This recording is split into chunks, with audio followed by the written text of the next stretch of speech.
Hello and welcome to MFCP Woodworking. Today we'll be turning honey dippers. After looking at various models and styles online, I made a couple of prototypes here. Neither one of them is satisfactory, and I took those and decided to create my own design.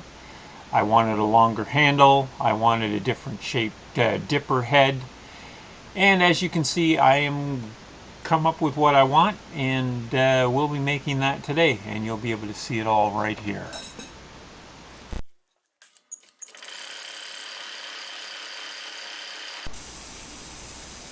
To make the honey dipper, I start out with a section of branch here.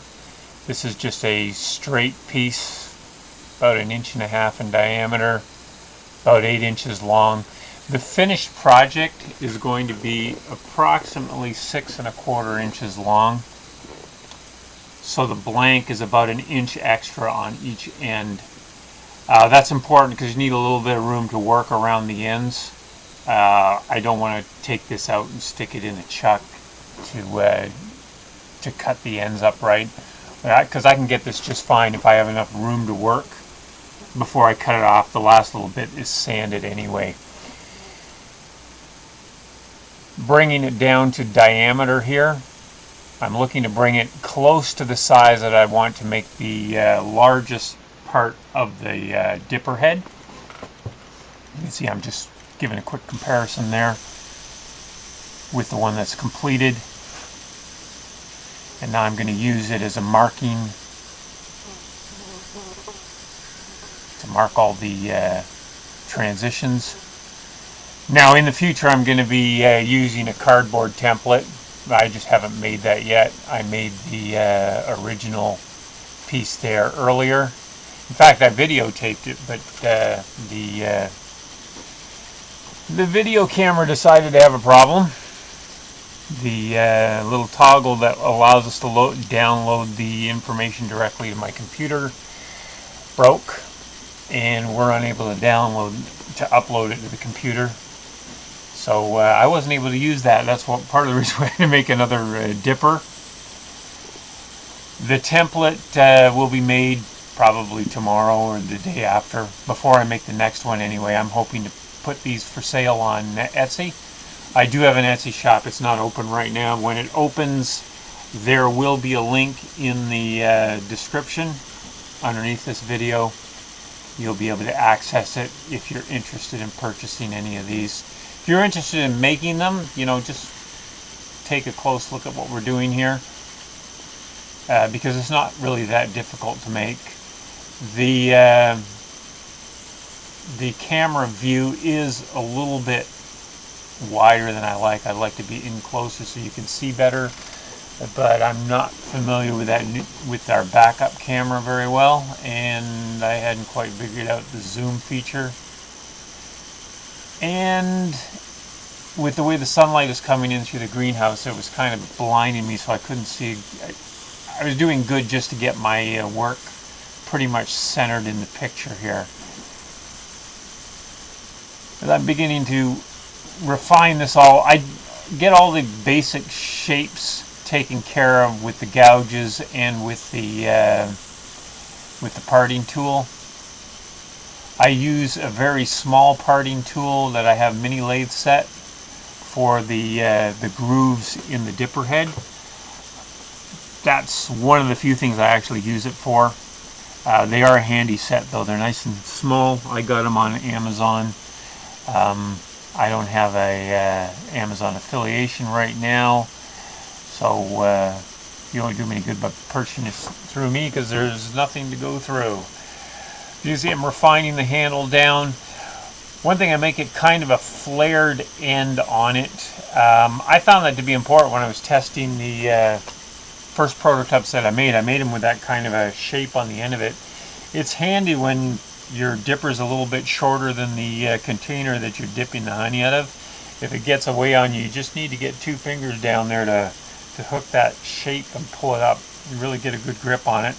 So I like that for functional reasons, not so much for what it looks like. The handle I wanted nice and thin, and I'm trying to thin that down here.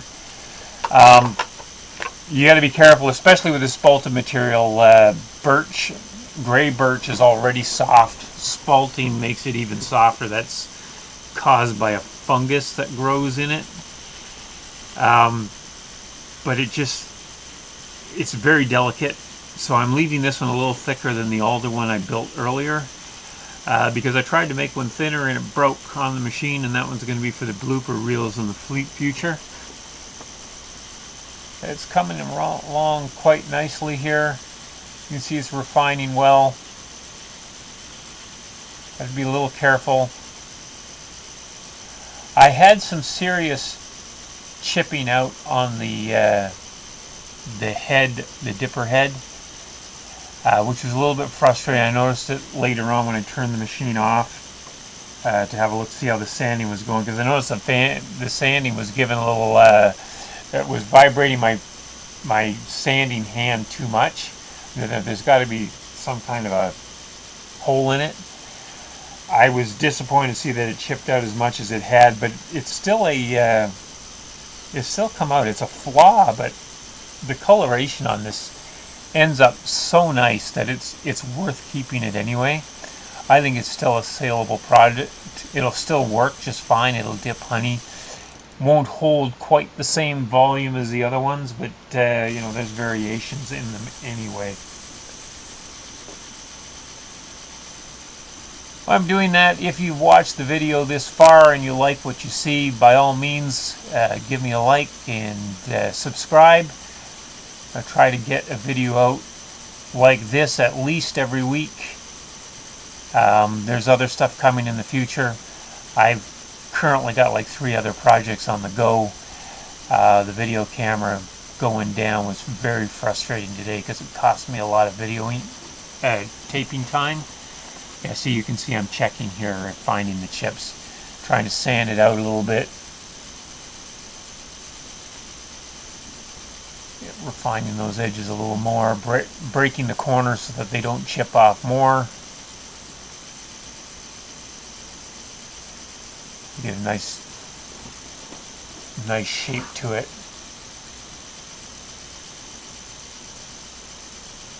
Yeah, so the other videos that I'm working on, I am working on another review, wood turning wood review for cherry.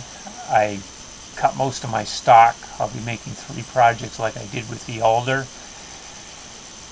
It should be ready either in the coming week or the week following.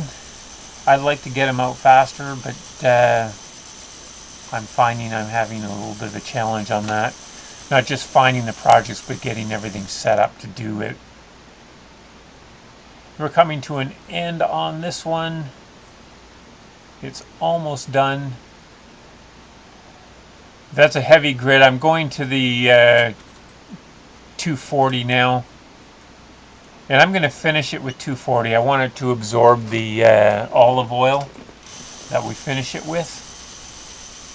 So if I sand it too fine, it doesn't soak in as well or as quickly. And I don't think it's that noticeable. There is minor scratches, but I don't see any reason why it needs to be polished too much. This is more function and use than anything else. I'm pretty much happy with the sanding on that.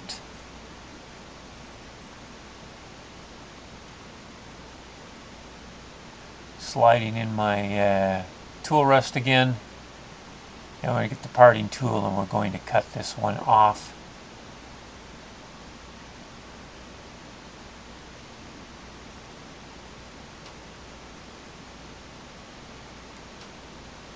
Again, being careful to support the work while I'm doing that.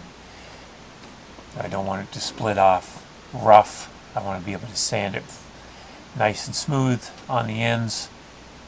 There we go. It came off pretty good there. Better than I expected. And here is the finished product. The initial one made of alder is on the right. The spalted gray birch is on the left. As you can see, the coloration on that is just spectacular. When you cut into one of those pieces of wood with Spalted, you have no idea what you're going to end up with. And I like this one. I really like the coloration on it. I like the alder one too. It is a very functional